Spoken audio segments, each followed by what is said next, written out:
Hello everyone, welcome back to my video. So आज की इस वीडियो में हम केमिस्ट्री के कुछ इम्पॉर्टेंट एमसीक्यूज़ करेंगे डिटेल में।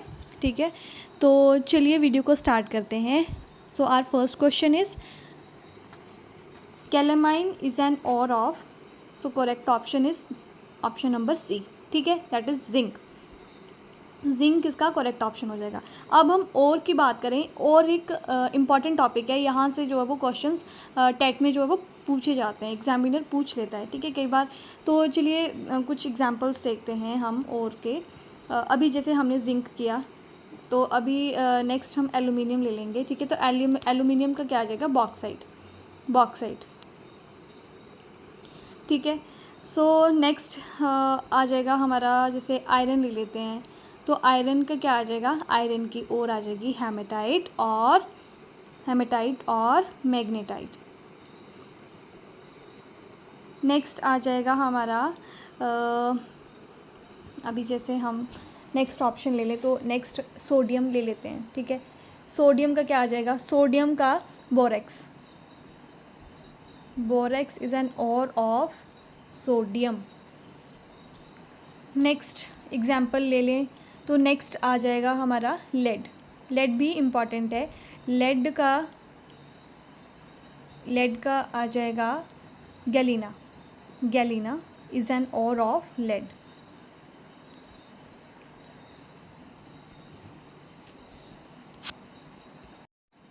नेक्स्ट है मर्क्यूरी का क्या आ जाएगा? मर्क्यूरी की सिनेबार। तो सिनेबार इज़ अ और ऑफ मर्क्यूरी। तो ये कुछ एग्जाम्पल थे, तो जो कि अभी हमने डिस्कस किए। तो जैसे यहाँ पे आपको कैल्शियम दिया है। ठीक है, तो कैल्शियम का क्या आ जाएगा? कैल्शियम का dolomite is an ore of calcium. So next question is acetic form from spinach is. So इसका करेक्ट ऑप्शन जो है वो ऑप्शन नंबर 1 होगा, ऑक्जेलिक एसिड।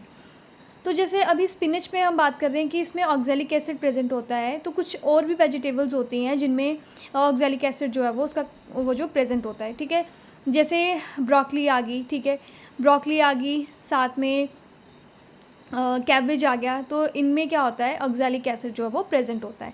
साथ में टोमेटो हो गया, टोमेटो में भी ऑक्जेलिक एसिड जो है वो प्रेजेंट होता है। अगर हम टोमेटो की बात करें, तो टोमेटो में एडिबल पार्ट क्या होता है? टोमेटो में जो है वो इसका एडिबल पार्ट प्लेसेंटा भी होगा, placenta plus pericarp plus placenta are the edible part of tomato. अब यहाँ से एडिबल वाला, ये जो एडिबल पार्ट्स हैं ये हम अलग से करेंगे टॉपिक, लेकिन अभी टोमेटो की बात हो रही थी तो मैंने बता दिया कि यहाँ से क्वेश्चन पूछा जाता है कि टोमेटो का जो है वो एडिबल पार्ट क्या है। ठीक है, एडिबल पार्ट क्या होता है इसका? Pericarp plus placenta. अब हम नेक्स्ट ऑप्शन की बात करें, तो यहाँ पे दिया है एसिटिक एसिड। ठीक है, तो एसिटिक एसिड किसमें प्रेजेंट होता है? विनेगर में। ठीक है, विनेगर में प्रेजेंट होता है एसिटिक एसिड। तो इसमें अब ये जो एसिटिक एसिड है, एसिटिक एसिड को हम ग्लेशियल एसिटिक एसिड भी बोलते हैं। और कितना कंटेंट होता है विनेगर का? ठीक है, 4 to 6%। ठीक है, 4 to 6% ये PYQ है। ठीक है, ये प्रीवियस ईयर क्वेश्चंस में भी पूछा गया है, और ये दोनों ही ग्लेशियल एसिटिक एसिड। ठीक है, साथ में इसकी परसेंटेज भी। अब नेक्स्ट है सिट्रिक एसिड जो है वो, जैसे आपको पता है सिट्रस फ्रूट होते हैं, जैसे ऑरेंज हो गया, लेमन हो गया। ठीक है, उनमें ये प्रेजेंट होता है। अब नेक्स्ट ऑप्शन है टार्टेरिक एसिड। ठीक है, तो टार्टेरिक एसिड जो है वो, जैसे पपाया हो गया, ठीक है, इमली होगी जिसको हम टैमरिंड बोलते हैं, तो उनमें ये टार्टेरिक एसिड जो है वो प्रेजेंट होता है। सो नेक्स्ट क्वेश्चन की बात करें, तो नेक्स्ट क्वेश्चन है calorific value of methane. Methane की कैलोरीफिक वैल्यू पूछी है, तो मीथेन की कैलोरीफिक वैल्यू जो है वो कितनी होती है? 50,000। अब जैसे यहाँ पे मीथेन का पूछा है, तो यहाँ पे क्वेश्चन ये भी बन सकता है, और पूछा भी गया है कि हाईएस्ट कैलोरीफिक वैल्यू किसकी होती है? तो हाईएस्ट किसकी होती है? हाइड्रोजन की। कितनी होती है? अप्रोक्स 1,50,000। इतनी जो है वो कैलोरीफिक वैल्यू होती है हाइड्रोजन की। तो हाइड्रोजन की जो वो सबसे हाईएस्ट होती है। अगर सबसे लो की बात करें तो काऊ डंग। ठीक है जी, तो नेक्स्ट क्वेश्चन ये हो गया हमारा क्वेश्चन नंबर 3। अब नेक्स्ट क्वेश्चन है question number 4, that is shaving cream is a colloid in which dispersed faces. अब इसमें डिस्पर्स्ड और डिस्पर्जन फेस जो होते हैं ये पढ़ेंगे, ठीक है, लेकिन अभी इसका ऑप्शन जो है वो क्या होगा, गैस, ऑप्शन नंबर 3, ठीक है। Shaving cream is a colloid in which dispersed phase, अब इसका डिस्पर्स्ड फेस पूछा है तो उसका क्या आंसर आएगा, gas, sorry. So question number 5 is isotope of cobalt use in treatment of. So isotope of cobalt जो है वो किसकी ट्रीटमेंट के लिए यूज़ किया जाता है, इसका करेक्ट ऑप्शन जो है वो क्या होगा, ऑप्शन नंबर 4, ठीक है, ऑप्शन नंबर 4 इसका करेक्ट हो जाएगा। साथ में यहाँ पे ऑप्शन या फर्स्ट दिया है गॉइटर की बात करें तो ये किसकी डेफिशिएंसी से होता है, ये आयोडीन की डेफिशिएंसी से होता है। और अगर इसको गॉइटर को ट्रीट करना हो तो हम कौन से आइसोटोप को यूज़ करते हैं, आयोडीन 131, ये भी PYQ है, इम्पॉर्टेंट है। अगर अब कुछ और जैसे क्वेश्चन है, यहाँ से क्वेश्चन और भी बनता है, जैसे डिजीज़ होती है ना, डिजीज़ जैसे यहाँ पे दिया हुआ है कि एलर्जी, स्किन एलर्जी जो है, तो ठीक है, तो स्किन एलर्जी जो है वो ये कब इस कॉज्ड बाय, तो ये निकल, ठीक है, इसका क्या होगा, निकल का जब अमाउंट ज़्यादा हो जाता है तो स्किन एलर्जी जो है वो क्या होती है, स्किन एलर्जिकल रिएक्शंस होना शुरू हो जाते हैं। अब हम बात करें कुछ और डिजीज़ की, जैसे हो गया यहाँ से ना एक सिंड्रोम पूछा जाता है, ब्लूबेरी सिंड्रोम कब होता है, is caused by, blueberry syndrome is caused by, blueberry syndrome की बात कर रहे हैं हम यहाँ पे, सिंड्रोम, ठीक है, तो ब्लूबेरी सिंड्रोम होता है, ठीक है, ये इज़ कॉज्ड बाय नाइट्रेट, ये भी PYQ है, ये पूछा गया है ब्लूबेरी सिंड्रोम वाला, ठीक है। तो यहाँ से एक और क्वेश्चन देखें तो एक आता है इटाई, ठीक है, itai is caused by cadmium, जब कैडमियम का अमाउंट एनवायरनमेंट में ज़्यादा हो जाएगा तो इटाई डिज़ीज़ जो है वो कोज करेगा। अब एक और डिज़ीज़ की बात करें तो यहाँ पे मिनीमेटा, ठीक है, मिनीमेटा एक डिज़ीज़ होता है which is caused by mercury, ठीक है, M से मिनीमेटा और M से ही मर्क्यूरी। तो ये कुछ सिंड्रोम्स हैं जो कि इम्पॉर्टेंट हैं और कई बार एग्जामिनर यहाँ से क्वेश्चन पूछ लेता है। एक होता है black foot disease, it is caused by arsenic acid. तो ये कुछ डिजीज़ थे, ठीक है, और हमने देखा ये कैसे कैसे कॉज्ड होते हैं। सो ये था question number 5। So question number 6 is the number of radial node in 4p orbital. तो रेडियल नोड्स फाइंड आउट करने के लिए मैंने जो वीडियो बनाई है क्वांटम नंबर की, आई होप आपने देखी होगी। तो वहाँ से अगर देखा जाए तो इसको फाइंड आउट करने के लिए हमें फार्मूला लगाना पड़ेगा। क्या फार्मूला बताया था मैंने, फार्मूला बताया था n-l-1, ठीक है। अब n की वैल्यू हमारे पास गिवन है, n कितना है 4 आ गया। अब l कैसे फाइंड आउट करना है, अब n के बाद क्या बोला इन्होंने, p orbital.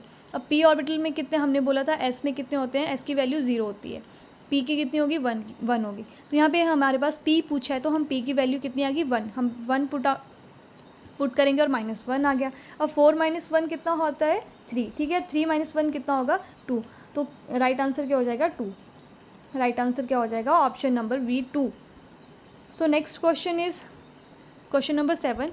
So chalcogen belong to group number, तो इसका राइट ऑप्शन जो है वो ऑप्शन नंबर 4 हो जाएगा, सॉरी ऑप्शन नंबर जो है वो 3 हो जाएगा 16, ठीक है। ग्रुप नंबर 16 को हम क्या बोलते हैं, इसको हम बोलते हैं चैल्कोजेन।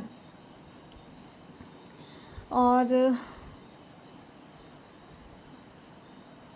नेक्स्ट की बात करें तो ग्रुप नंबर 7 और इसको जो चैल्कोजेन है ना, इसको हम ऑक्सीजन फैमिली भी बोलते हैं। सो नेक्स्ट है हमारे पास, नेक्स्ट ऑप्शन की बात करें तो ऑप्शन 4 यहाँ पे 17। अब 17 ग्रुप को क्या बोलते हैं, 17 ग्रुप को हम हैलोजन बोलते हैं, ठीक है, हैलोजन्स बोलते हैं इनको। केवल यहाँ से भी क्वेश्चन पूछ लेता है, हैलोजन बोलते हैं। कौन सी फैमिली फ्लोरीन, ठीक है, फ्लोरीन फैमिली को हम क्या बोलते हैं, ग्रुप नंबर जो कि ग्रुप नंबर 17 है, इसको हम हैलोजन बोलते हैं, ठीक है जी। अब है ग्रुप नंबर 18 की बात करें तो उसको हम इनर्ट गैस बोलते हैं या नोबल गैसेस भी बोल देते हैं, जिनका ऑक्टेट क्या होता है वो कंप्लीट होता है. सो next question is inorganic benzene has a formula. So option number 2 इसका जो है वो करेक्ट हो जाएगा, that is B3N3H6. So next question is question number 9. First atomic theory was proposed by. So the right answer is option number 4, that is Dalton. ठीक है, move to the next question. So question number 10. The permanent hardness of water is removed by. So the right answer is washing soda. And the next question is question number 11. Acid generally store in batteries. तो batteries में जो है वो कौन सा acid present होता है? Sulphuric acid. ठीक है, that is H2SO4 sulphuric acid. So next, so the next question is question number 12. Which polymer is used in bullet proof glass? अब यहाँ पे बोला है बुलेट प्रूफ ग्लास के लिए कौन सा जो है वो पॉलीमर यूज़ होता है, वो होता है, इसका राइट ऑप्शन हो जाएगा, इसका जो राइट ऑप्शन होगा that is Luxon, option number 1. ठीक है, तो अगर यहाँ पे हम केवलर की बात करें तो अगर यहाँ पे क्वेश्चन में पूछा होता कि बुलेट प्रूफ जैकेट, तब यहाँ इसका आंसर क्या होता? तो इसका आंसर क्या हो जाता, अगर यहाँ ग्लास की जगह जो है वो जैकेट पूछ लिया होता, बुलेट प्रूफ जैकेट, तो उसके लिए आंसर होता ऑप्शन नंबर 3. लेकिन यहाँ पे पूछा है बुलेट प्रूफ ग्लास, तो इसका ऑप्शन नंबर 1 जो है वो करेक्ट हो जाएगा, ऑप्शन नंबर 1. अब यहाँ पे एक और यहाँ से पूछा जाता है बेकेलाइट का भी पूछ लेते हैं कई बार. तो बेकेलाइट यूज़ किया जाता है com, manufacturing of com, handle of utensils, ठीक है, कंप्यूटर डिस्क, तो वहाँ पे बेकेलाइट का यूज़ होता है. केवलर का यूज़ हमने देख लिया, केवलर का यूज़ हम कब करते हैं? बुलेट प्रूफ जैकेट के लिए. और बस यही है यहाँ पे. So question number 13 is which of following is known as super halogen. अब सुपर हैलोजन किसको बोलते हैं? सुपर हैलोजन हम फ्लोरीन को बोलते हैं. ठीक है, सो correct option is option number 2, that is fluorine. अगर हम क्लोरीन की बात करें तो अगर हम क्लोरीन ऑप्शन नंबर 1 की बात करें तो क्लोरीन को जो है वो हम इलेक्ट्रोनेगेटिव एलिमेंट बोलते हैं, तो उसका आंसर क्या होगा? क्लोरीन. ठीक है, अगर यहाँ पे पूछा है सुपर हैलोजन तो इसका आंसर क्या हो जाएगा? Fluorine. So next question is pH of blood is. Question number 14 का जो आंसर है वो ऑप्शन नंबर 3 होगा. पीएच जो है वो ब्लड का 7.4 होता है. अब most abundant gas present in atmosphere में मोस्ट अबंडेंट गैस कौन सी प्रेजेंट होती है? यहाँ पे ऑप्शन नंबर 3 जो है वो आर्गन करेक्ट हो जाएगा. So the last question is absolute temperature कितना होता है? -273. So the right answer is option number 3. Option number 3 जो है वो यहाँ पे राइट आंसर हो जाएगा. ठीक है जी, तो ये थे कुछ MCQs जो आज हमने डिस्कस किए. अगर वीडियो अच्छी लगी हो तो लाइक शेयर करें. और ठीक है, फिर बाय बाय, मिलेंगे नेक्स्ट वीडियो में नेक्स्ट टॉपिक के साथ. टॉपिक वाइज हम MCQs करेंगे. ठीक है, नेक्स्ट वीडियो में. Till then bye bye, take care.